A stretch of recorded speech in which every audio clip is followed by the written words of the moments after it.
Bonsoir à tous.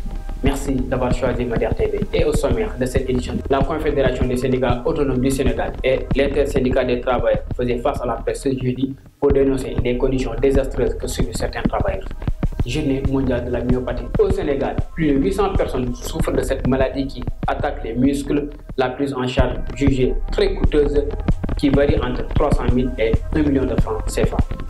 L'actualité internationale avec la libération de l'ancien président mauritanien Mohamed Ould Abdelaziz.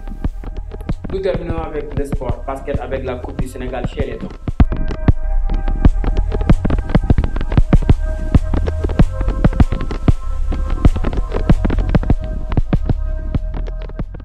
Soyez les bienvenus. Nous allons commencer le journal avec la Confédération des syndicats autonomes du Sénégal et d'autres syndicats des travailleurs qui faisaient face à la presse ce jeudi pour dénoncer les conditions désastreuses que subissent certains travailleurs.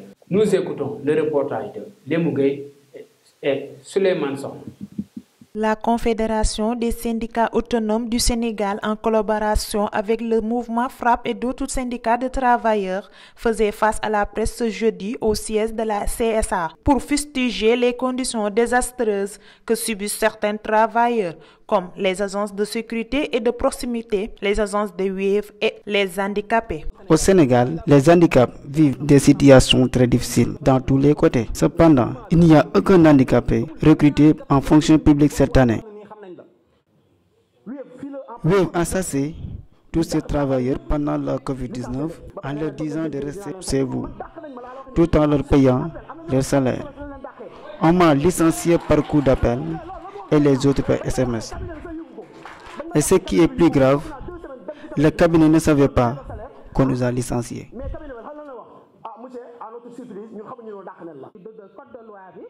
On nous a réunis dans le même code de loi qui résiste les policiers et les gendarmes. Selon l'article 35, nous n'avons pas le droit de partir en grève ni en manifestation. On nous paye que 50 000 francs le mois. Le salaire le plus élevé, c'est à 70 000. Et avec la situation actuelle, où tout est cher. À cette même occasion, le porte-parole de l'intersyndicat des travailleurs de la CNO, Omar Ba, a dénoncé les conditions de travail au sein de cette société. Le groupe Suez, qui est actuellement le management de la CNO et qui détient les 45%, procède actuellement à un pillage méthodique et organisé des ressources de la CNO. Non seulement ils n'ont rien fait pour les travailleurs, ils sont venus en procédant à des surcharges de travail sur le dos du personnel, en faisant la promotion des contre-valeurs, en faisant une entrave à la liberté syndicale, en faisant des recrutements massifs de stagiaires placés dans des conditions de précarité sans précédent. Par ailleurs, les membres de ce collectif lancent un appel à l'État du Sénégal et comptent installer une assemblée populaire des secteurs privés après le Grand Magal de Touba. Journée mondiale de la myopathie célébrée. Au Sénégal, plus de 800 personnes souffrent de cette maladie qui attaque les muscles. La prise en charge jugée très coûteuse qui varie entre 300 000 et 1 million de francs CFA. Écoutons Khadidjo.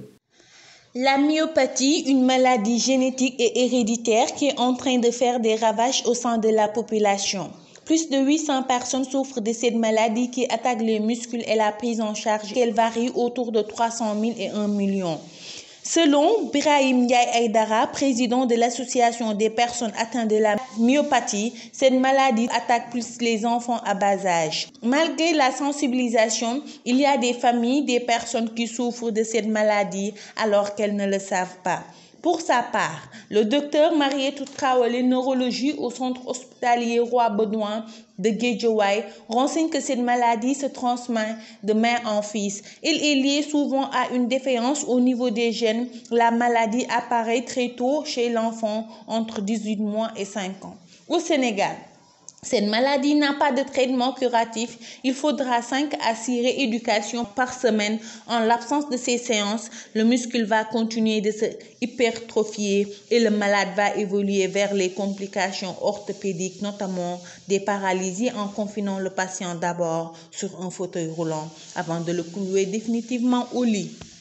Le ministre de l'Enseignement supérieur, de la Recherche et de l'Innovation, Cheikh Oumar Anne, a publié un communiqué suite aux accusations des syndicats autonomes des enseignants supérieurs faisant état de convoitises sur les patrimoines fonciers des universités. l'octroi d'un bail de 8600 mètres carrés de l'école supérieure d'économie appliquée. Le ministre soutient également que les patrimoines fonciers propres aux universités ou des terrains et infrastructures appartenant à l'État ou à ses démembrements, le gouvernement veillera scrupuleusement à ce que leur caractère universitaire soit maintenu. Nous y reviendrons dans nos prochaines éditions.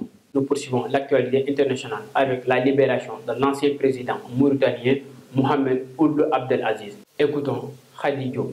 L'actualité internationale que nous démarrons à la Mauritanie, Mohamed Ould Abdelaziz, l'ancien président mauritanien, a retrouvé sa liberté dans la nuit du mercredi au jeudi après plus d'1 an de détention préventive. Son contrôle judiciaire prend fin ce mercredi à minuit comme le veut la loi. Il est libre de ses mouvements, ce qui veut dire que son dossier est clos. L'ex-chef d'État a été inculpé en mars 2021 en même temps qu'une dizaine de hautes personnalités pour des faits présumés de corruption, blanchiment d'argent, enrichissement illicite, dilapidation de biens publics, octroi d'avantages indus, obstruction au déroulement de la justice. Selon l'AFP, un magistrat au parquet sous couvert de l'anonymat.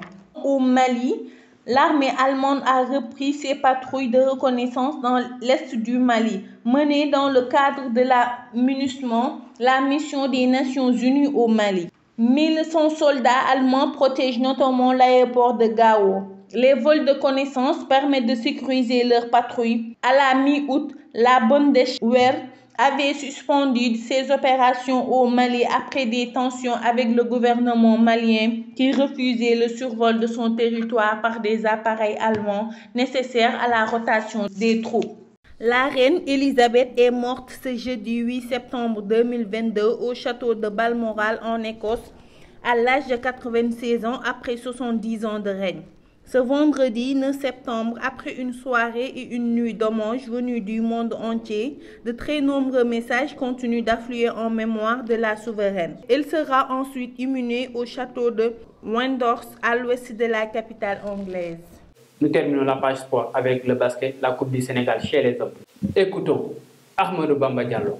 Débutons basketball Coupe du Sénégal, résultat des quarts de finale retard de ce mercredi 7 septembre 2022. Ville de Dakar bat la Douane sous le score de 68-72. Pour rappel, le résultat de ce 21 août 2022, US Rail perd devant le Duc sous le score de 68-89.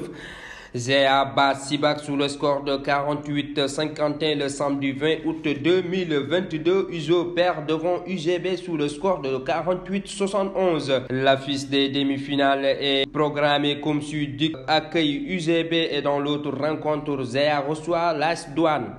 Football en Europe, le manager allemand Thomas Tuchel a été limogé et remplacé par l'anglais Graham Potter, ancien coach de Brighton. Selon Telegraph, le Chelsea a dû débourser la somme de 17 millions d'euros pour convaincre Brighton de laisser partir son entraîneur. Potter et le club londonien avaient trouvé un accord un peu plus tôt pour un contrat de 5 ans, soit jusqu'en 2027. Mesdames et messieurs, c'est ce qui met fin à cette édition.